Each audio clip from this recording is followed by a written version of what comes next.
Bismillahirrahmanirrahim. Elhamdülillahi Rabbil alemin. Vessalatu vesselamu ala Resulina Muhammed ve ala alihi ve ashabihi ecma'in. İmam Malik rahimahullah'ın Muvatta adlı kitabında şu vaka haber veriliyor. Ayşe enemizin radiyallahu anha yanına Ayşe enemizin doğunu Abdurrahman'ın kıydı Hafsa radiyallahu anha geliyor. Ayşe enemiz Hafsa radiyallahu anhan yuqa başatqıç atınını görüp Hafsa radiyallahu anhan ol yuqa başatqıcını çıkarıya ve ika bölüp yırtıya. Onun yerine olsa qalın başatqıç giydiriya. Bu vaka yankı deyişimli İmam Malik'in rahimahullah'ın Muvatta adlı hadis kitabında geçiyor. İnne Müslüman doğanlar şul qıysacık vaka ünüs versek şul vakada biz için nesihat var, uvrat var. Ve bu nesihatı, bu uvratı biz kimden öğreniyoruz? Hazreti Ayşe radıyallahu anha enemizden. Hemmenizin bilişiniz yali Ayşe radıyallahu anha Peygamberimiz sallallahu aleyhi ve sellemin zinanası, ayali. Ve Peygamberimiz Muhammed sallallahu aleyhi ve sellemin ayalları Müslümanların eneleri oluyor. Ve Ayşe radıyallahu anha Hazreti Ebu Bekir Sıddık'ın radıyallahu anh'ın kıydı. Ve Ayşe enemiz radıyallahu anha Peygamberimiz sallallahu aleyhi ve selleme Kur'an-ı Kerim'in vahiy edilmegine, ayetlerin gelmegine şahit bulun. Yani Ayşe enemiz Peygamberlerin en üstünü olan Peygamberimiz Muhammed sallallahu aleyhi ve sellemin zinanası. Ve bu ümmetin, Müslüman ümmetin en hayırlı kişisi olan dirika cennetle buğuşlanan Hazreti Ebu Bekir Sıddık'ın radıyallahu anh'ın kıydı. Bu vaka Müslüman doğanları yine bir kaydıp gelsek uns verip dinlen Ayşe enemizin yanına öz süttöş doğunu Abdurrahman'ın radıyallahu anh'ın kıydı Hafsa radıyallahu anh'a geliyor. Abdurrahman Ebu Bekir radıyallahu anh'ın en ulçağısı. Ayşe enemizin yanına gelen kim? Öz süttöş doğunu Abdurrahman'ın radıyallahu anh'ın kıydı Hafsa radıyallahu anh'a. Yani Ayşe enemizin öz cigisi oluyor.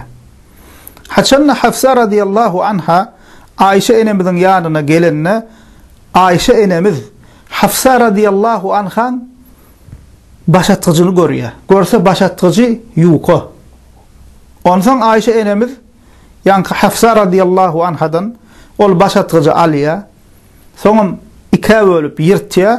Yerine olsa ama Hafsa radıyallahu anh'ın başına qalın başatıcı atıyor. Qalın başatıcı giydiriyor. Bu vakan düşünürüşünde alimlerimiz ol yuqa başatıcı İki bölümünün sebebi diye ona qahar edenlik üçün diye. Ayşe enemiz görüyor, yuqa, sonra qahar edip onu iki bölüyor. Qahar etmenin sebebi ne üçün diye? Ulamalar şu hadisi düşünüren alimlerden diyeler, ya diye şol başatqıç yuqa bolanlık üçün Hafsa radiyallahu anh'ın saçı görünüyordu, ya dolu örtmelerini örtmeyedi, ya da içi görünmese de yuqalığı sebepli bedenine yapışıp durdu diye.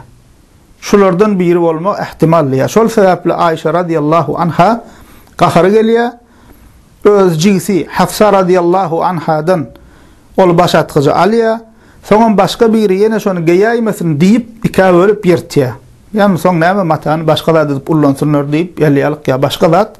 Maksat näme şonu başka biri tazdan alıp geyaymasın deyip näme Ayşe enemiz radiyallahu anha yankı başatqıcı näme yırtıyor yerine qalın başatqıç giydiriyor. Yani nämeken Müslüman doğanlar Ayşe enemizin qaharını getiren zat nämeken şol başatqıcın Müslüman zinanın saçını ya dolu örtmelerini dolu örtmeyenlik üçün, kamil suratda örtmeyenlik üçün Ayşe enemiz şoňa qahara geliyor.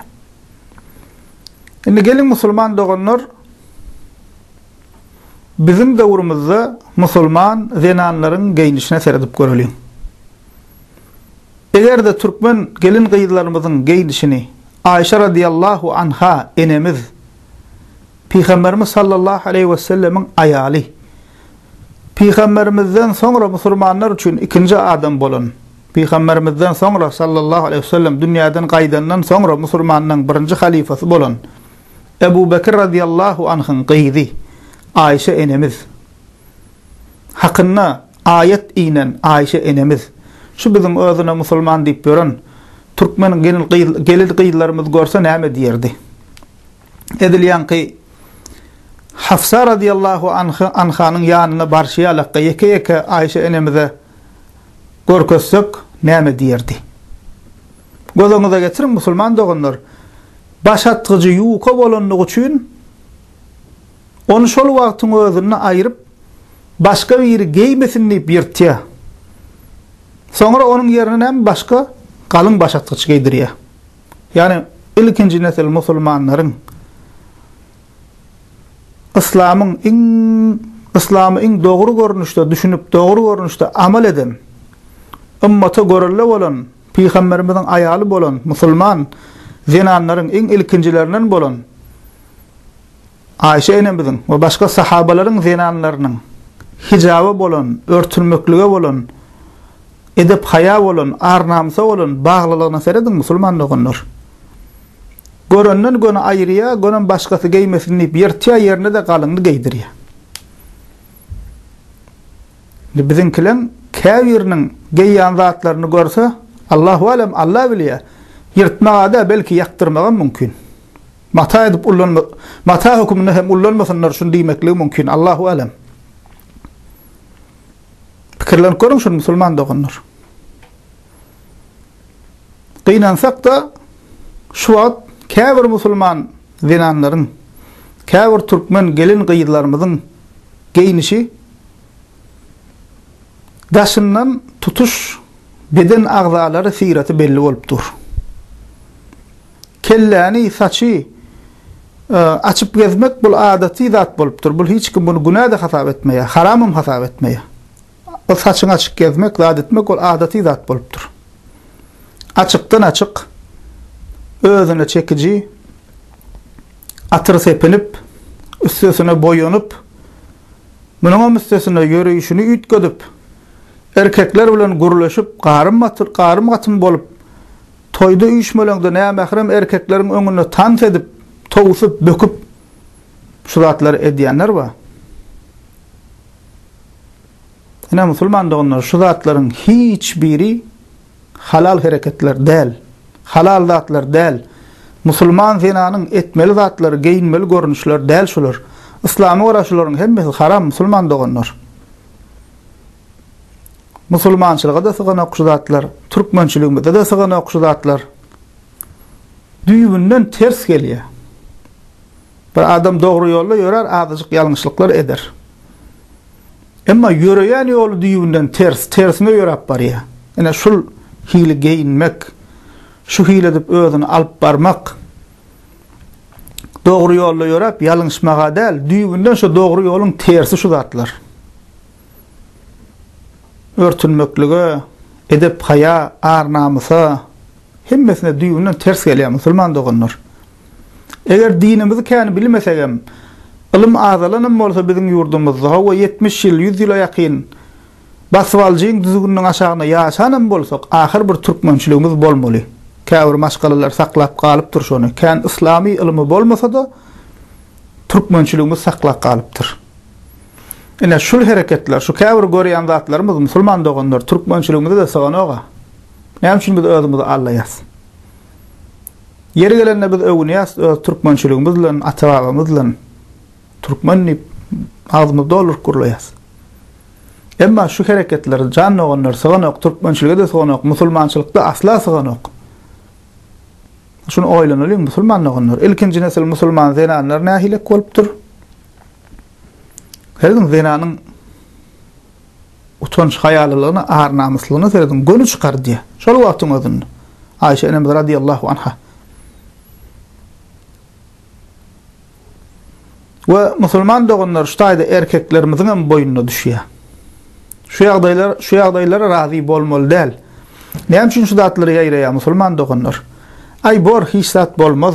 Çala ýanky saçy görünse hiç zat bolmaz. Çala darrak gençler hiç zat bolmaz diýip şey diýip ýuwaşdan başlaýar şu zatlar.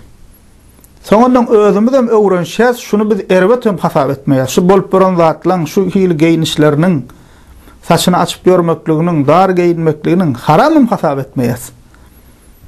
Hatta musulman doganlar şu zatlar aýdamyzda da käbir kişiler halamaýar. Şu ýagdaýa gelindi. Musulman mı diýsen alhamdulillah musulman diýe. Öz karawa türkmenimiz. Emma şu ýagdaýa şeýle bir öwrenşipdir, hatta käbirler aýtsaň agyr degi. Emma biz musulman biz türkmen, bizim ýolumyzda, ýörelgämizde, türkmençiligimizde, dinimizde, akidamyzda ters bu zatlar musulman doganlar. Biz bir-birimizde şu zatlar aýdyp, nesihat edip, düşünürüp, şey edip, ýalwar ýakar edip, bir-birimizi çekelep düzeltmesek, daşyndan gelip başga kowum biz düzeltmeýär. Beter başga kowum sen geldiňe, gyýdyňa göz gyzdyrar. Näde peýdalan, borka diýip erwet tarapa çeker, erwet tarapdan geler. Hiçem sen ar namusly bolmagyň üçin öz-özümize gynanyp, özümüz jan etmesek, özümüz düşündirjek bolmasak, biz gelip hiç kim daşyndan düzeltmeýär musulman doganlar. Özümüz de Türkmenistanyň içinde bir kısım Türkmen, 5 milyon Türkmen hiç adam däle. Şoňa musulman erkekleriň boynuna düşýär. Yerli yerden biz diýemdik, zorlap, urup da edip beýdip ýok, o islamda o zatlar ýok. Düşündirmek bilen, nesihat etmek bilen, yerli yerden imam bolsun, mufti bolsun, molla bolsun, hukman bir ullukan ilim bolmagam gerek gel. Şu zatlar sada musulmanan bilýär şu zatlaryň ýalňyşdygyny. Şunu yerli yerden düşündirmeli musulman doganlar, öňüne geçjek bolmaly şu zatlaryň. Egerde erkek kişi howpul tarapy ba, egerde erkek kişi öz gelininiň, gyzynyň, jigisiniň, doganynyň yarım yalaňaç geyinip görmekligine razy bolsa, dar geyinip görmekligine razy bolsa, balak futbolka geyip görmekligine razy bolsa, sesini çıkarmasa, ona diýär dinimiz deýusýa. Şonuň üçin musulman doganlar ähmiýet bereliň şu mesele. Eger bu nesil şeýdik gitse, bundan soňky nesil nähilek bolmaly. Eger aýaly gyýdy erkek deýus bolup namusyny unutup, edep hayasyny unutsa, bundan soňrakylar nähilek bolar. Ýani bulan eline ulanan çağalar nähilek bolmaly. O türkmençilik, musulmançylyk bir ady galarda. Ýene de musulman doganlar mübarek kitabymyz Kur'an-ı Kerim'de Ahzab surasynyň 33-nji sura 59-njy aýatynda Allah Teala musulman zinanlaryň libasy barada şeýle diýär. Ya eyyuhan nebiyyu kul li ezwajika ve banatika ve nisa'il mu'minina yudnina aleyhinne min celabibihinne. Ey peygamber diye, ey Muhammed sallallahu aleyhi ve sellem, ayallarına, gyýyzlaryna, mu'minleriň, iman edenleriň, musulmanlaryň ayallarına aýt diye. Daşaryk çıkanlarına köýnekleriniň üstünden jilbaplaryny geyip çıksınlar diye. Ina musulman doganlar Kur'an-ı Kerim'in ayeti şul. Ahzab surası 33. sura 59. ayetini, 33. sura 59. ayetini açıp özüňize bakak görün. Allah Teala musulman zinanlara hicaplarının kamil olmaklığı için, doğal örtülmekleri için daşaryk çıkanlarını, adati giyyen köyneklerinin üstünden cilbap giyip çıkmaklarını tavşirk berýär. Cilbap näme? Adati köýneğin üstünden geyilýän, boydan başına siratını, bedenini dolu örtýän giyin köýnek. Çünkü bir gat köýnek bilen çyksa, ol beter belli diýär. Ýani beden agzalary, siraty beter belli edip dikkat çekýär. Şoň üçin näme? Daşaryk çykanda musulman zenan giyin jilbap giyip çıkmaly. Gynansak da biz jilbabyň näme diýenen bilemiz. Musulman zinanyň beýdik kamil suratda hijabynyň bolmagy üçin beýle geymeliginiň bundan habarymyz ýok. Ve musulman doganlar musulman zinanlaryň, nämehremleriň, keseki erkekleriň öňünde saçynyň birje tarynyň görünmegi, dyrnaň uji alçak bedeniniň bir ýer görünmekligi musulman doganlar dogry däldir. Ol saçını açık gezmek, göğsünü açık gezmek, ya olmasa kolunu zadını açık gezmek, ol anırda dursun. Keseki erkeğin önünde saçının yekece tarını açmaklığı doğru değil. Avrat yerlerinden dırnağın ucu alçakka yerini açık koymaklığı doğru değil. Şol eyyam halal değil, Müslüman doğanlar. Käbir iman ejid kişiler pikir etmek mümkün. Bir Müslüman zenana bu basışmıka yavur şuna meňzeşmika diýip yo beýle değil, Müslüman doğanlar. Hicabı Müslüman zenana ya olmasa İslam'a göre Müslüman zenanın nähili geyinmeligini yamanlayanlar var. Hicabı ýigrenjedik görkezýänler, İslam'a karşı, hicaba karşı propaganda alyp barýanlar, bu olaryň propagandasy. Olar şeýdip insanlary özleri ýarym ýalana çetjek bolup, İslam bilen geçsin, İslam bilen otursun, tursun, yatsın, olar şoňalak isleýärler-de erkinlik diýip düşünýärler şoňa. Olar şey diýe. Olar näme diýe? İslam näme ýa-ni hijab diýe, Müslüman zenana basy şey diýe. Onu çäklendirýär, şey diýe diýip näme? Hakka garşy, Kur'ana garşy, dogryga garşy näme şey diýip özleriniň köýüne näme öňe sürjek bolýarlar. Bu ýalňyş Müslüman doganlar. Bu zatlar internetde onunla görsek ağlanaýmaly. Hijab Müslüman zenanın örtünüp giyinmekligi Müslüman zenanın täcidir. Müslüman zenan üçin agrydyr. Müslüman zenan ol ahlaksız, yeňil gyýdylar ýalaky her kimiň el ýetirip bilýän, her kimiň İslamiýany görüp bilýän Müslüman oňalak bolmaly, Müslüman zenan. Şonuň bolmazlygy üçin İslam hijaby buýurýar. Zenan maşgala Müslüman doganlar ojoň öýüň agry namysy. Bir adamy misal üçin bir jemgyýetine emetjek bolsalar aýar gyýdylaryndan misal berýändirler. Aý bulan aýar gyýdylar nähili diýilýärdi. Hatta Müslümanam bolmasa ýene de şo içindäki ölçeg şuň bilen galy. Aýal gyýdylar bek bolsa bek görülýär. Emma aýal gyýdylar gowşak bolsa indi bulan erkeklerine de derek ýokdur diýilýär. Zenan maşgala Müslüman doganlar ojoň öýüň agry namysy. Bizim türkmençiligimizde hem zenan şeýle bir pek görülenligi üçin enelerimiz näme meňze diýär? Käba menem kıblam atam diýendirler. Her bir Müslüman gyýyz zenan geljekki ene.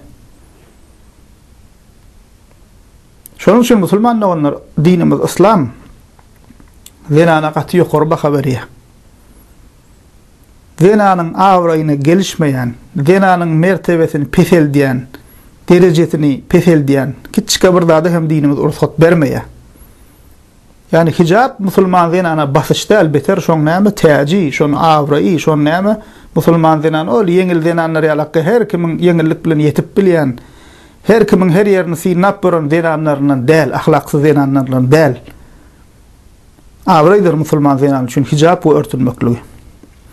Ve şu yerde Müslüman doganlar İmam Ahmed rahimahullah'ın rivayet eden hadisi var. Peygamberimiz sallallahu aleyhi ve sellem'den Müslüman zenanlara uyalarımıza, ceylerimize boşluk var. Peygamberimiz sallallahu aleyhi ve sellem aydiya İza sallatil mer'atu khamsaha ve samet şehraha ve hafizat farjaha ve ata'at zawjaha قيل لها ادخل الجنة من أي أبواب الجنة شئت. Peygamberimiz sallallahu aleyhi ve sellem diye eğer zenan maşgılı 5 vakt namazını kılsa, Ramazan ayının oradasını tutsa, namusunu korasa ve yan yollaşına itaat etse, kıyamet günü ona cennetin İslam kapısından cennete girdiler diye. Ana Müslüman zenan doganlarymyz, uyalarymyz, jeylerimiz boşluk size. Diýirkäňiz boşluk size. Allah Taalaň razyligi bilen Peygamberimiz sallallahu aleyhi ve sellem sünneti bilen ýöreseňiz, parzlaryňyzy, ibadetlaryňyzy berja edip dursaňyz, edebiňizi, ahlakyňyzy gorap dursaňyz, namusyňyzy gorap dursaňyz, hususan durmuşa çykyp maşgala guranyňyzdan soň, şol öz ojaňyň bolup, ýani ýoldaşyň razyligi bilen bolup, şol öz ýoldaşyňdan başga hiç bir zada gözüňi öwürmän, çagaňa, çoluňa güýmenip, şeýdip meşgul bolup, bagtlyja agzy berje, ibadet edip ýaşap ýörseň, Peygamberimiz sallallahu aleyhi ve sellem diye näme diye? Cennetin islan kapısından cennete girdiler diye. Öne cennete girdiler, cennetin islan kapısından cennete girdiler diye. Ana ediz uyalarımız, jigilerimiz, doğanlarımız ina boşluk size. Zenan takva olsa, zenan saliha olsa cennete girmekli hasam yengil. Eğerinin razıyla olan bolup halalca yaşap ibadet bilen meşgul olup görse ene näme? Peygamberimiz sallallahu aleyhi ve sellem'den boşluk. Yeri gelende musulman doğanlar yine bir bellep geçsek, Kur'an ve sünnete göre musulman zenanların giyinişi şu şartlar bolmaly. Giyinişinde, libasında şu şartlar bolmaly. Birinci, boydan başına bedenini doğru örtmeli. İkinci, libası dar bolmaly değil. Siretini yani figurasını belli etmeli değil. İnnamına yapışıp duran bolmaly değil. Siretini belli etmeyecek derecede giyin olmalı. İkinci şartı şu. Üçüncü, içi orunacak derecede yuqa olmalı değil. Sıkıda kolon olmalı, neme olmalı. Yani yuqa olmalı değil, içi orunmalı değil. Dördüncü, daşarik çıkanına, libasına atır sepilmeli değil. Ol portadıp, başkalarına iyisi varıp, vaat edip, tıkka çekip, şul neme musulman doğanlar bolmalı değil. Beşinci, erkeklerin libasına benzemeli değil. Altıncı, kapır zenanlara maksus libas bolmalı değil. Yani yürüyüte şol kapır zenanların giyyen libası bolmalı değil. 7. İlden ütköşük bolmak için, üns çekmek için giyilen libas bolmalı değil. Ina musulmanlar İslam'a göre, Kur'an ve sünnete göre musulman zenanın libası şu şartlara göre bolmalı. Elbette musulman zenan owadan giyinmeli. Bezenmeli. Hatta näme makyajam edip biler. Owadan bolmaly. Owadan bolsun. İslam bunu gadagyn etmeýär. Bezensin. Emma ýeke şert. Diňe öz ýan ýollaşyň üçin bezenmeli. İl üçin, ol kesekilere görünmek üçin bolmaly däl. Ina şu ýan ýollaşyň üçin bezensen, owadan bol. Gyzylyň bolsa da owadan eşikleňe gey. Makyajyň et, öýüň üçin atyryň sepin ýollaşyňa gowdan görün. Ana musulman doğan şol sana ibadet şol. Zenan doğanlarymyz size ibadet şol. Sogap ba. Emma şol etmel zatlary il üçin etsen, keseklere görkezsen öz owadanlyklaryny, saçyny, teniňi, bezeglerini ile giyinip ile görkezip bersen, onda bul haram bolýar. Bunda eýýan günah we azap ba musulman doğanlar.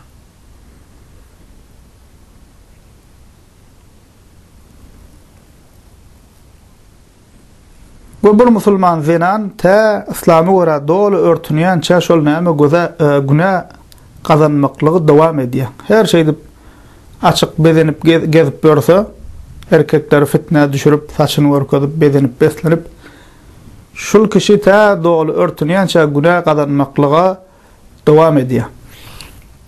Allah Teala hemmemize hakka düşünüp, owadyp hakka düşünmeklik nesip etsin. Hakka düşünenimizden sonra şoňa dogry amal etmeklige we hak ýolda ta amalatymyz tawşyrýançak durmaklygy Allah Teala biziň hemmemize meýesser etsin. Allah Teala ahlimizi her hili bozuklukdan, şirkden, küfürden, bidgatlardan, ahlaksızlykdan, bihaýalykdan bizi we neslimizi gorasyn. Bizi öz söýen we razy bolan bennelerden etsin. Allah Teala kulli türkmeni tevhide, akidesine, dinine, sünnete, namusuna berk durýan musulmanlardan etsin. Elhamdülillahi Rabbil alemin.